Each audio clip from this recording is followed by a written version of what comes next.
What's up, everybody? So this is an overdue reaction slash mini review for Dylan's New Nightmare, the new Nightmare on Elm Street fan film that is like an unofficial sequel to Wes Craven's New Nightmare.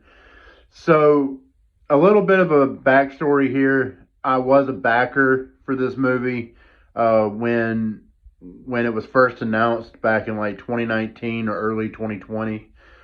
And yeah, I was excited for this. I thought, for sure with the announcement of Dave McCrae coming in to voice uh, and be Freddy, I thought that was going to work. I thought it was an interesting choice.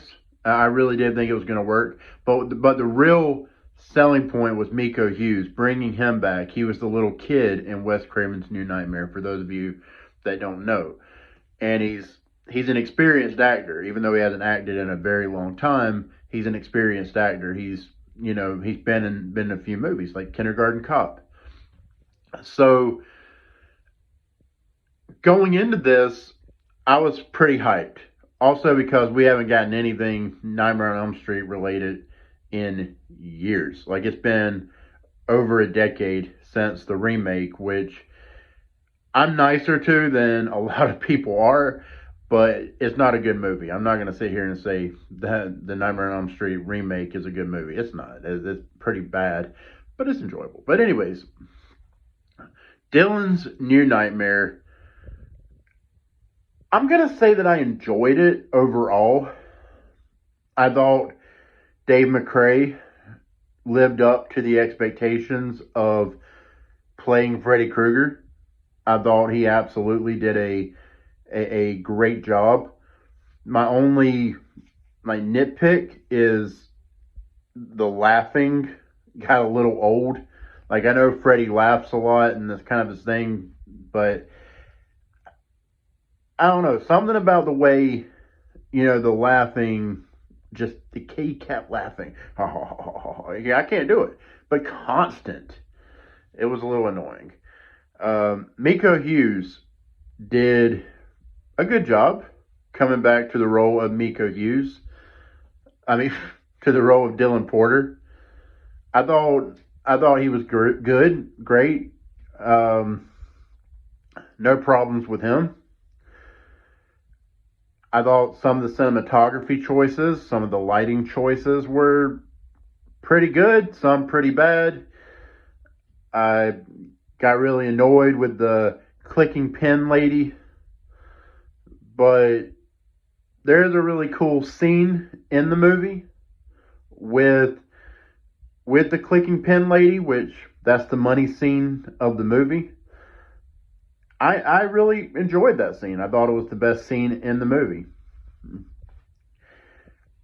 I will say this, it did leave me wanting more. I did want more. I hated the way this thing ended. It ended on a cliffhanger. And ending on a cliffhanger is fine, but the cliffhanger it chose to leave off on with, I'm just going to say it. I'm sure most of you that that are watching this have watched the fan film. I didn't like that they chose to end off on Nancy calling Dylan. I don't know if that was actually Heather Langenkamp or not. I'm guessing it wasn't. I don't know. I thought it was kind of a cheap way to end the movie off on. And then like 10 minutes of the runtime is credits. That was didn't care too much for that, but it is what it is. I'm sure they did the best they could with this thing, and it's better than anything I could do. Straight up, I'm just being honest with myself on that. So in criticizing it, I do understand that I cannot make anything better. But anyways, overall, I enjoyed it. Overall, I had some fun with it, but it definitely didn't live up to my expectations, and I don't think it could live up to my expectations, honestly. 4 years of waiting for this thing, I mean, COVID really didn't do it any favors, and that's unfortunate that COVID happened in the middle of this production or right as it was getting going. Um, but yeah, those are pretty much my thoughts. I'll say that, you know, it definitely isn't on the level of the Never Hike Alone fan films, which I'm a big fan of. Those Friday the 13th fan films.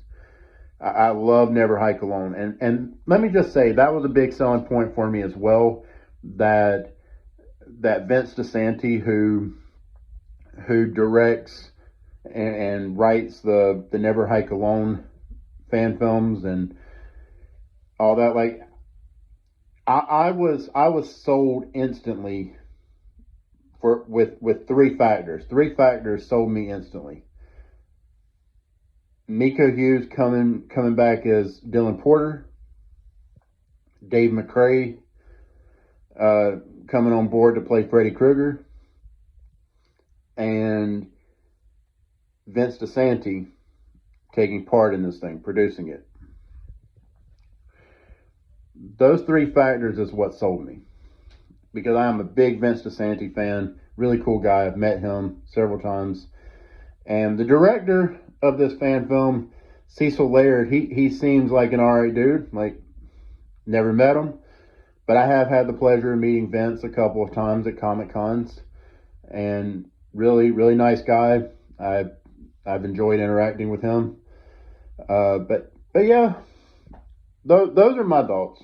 Those are my thoughts, and I'm happy that a lot of people are loving this thing, and I wish that I loved it as much as a lot of you did, but I'm just going to be honest with myself and say it was just okay.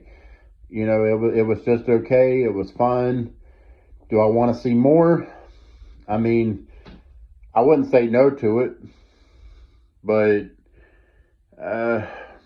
I'm not sure that I would, you know, back it. I don't know. I don't know. Maybe I would, but I don't know. We'll see what happens. Is there enough fanfare for another Dylan's New Nightmare? I guess time will tell. But anyways, that's all I got. If you like this video, like, share, and subscribe.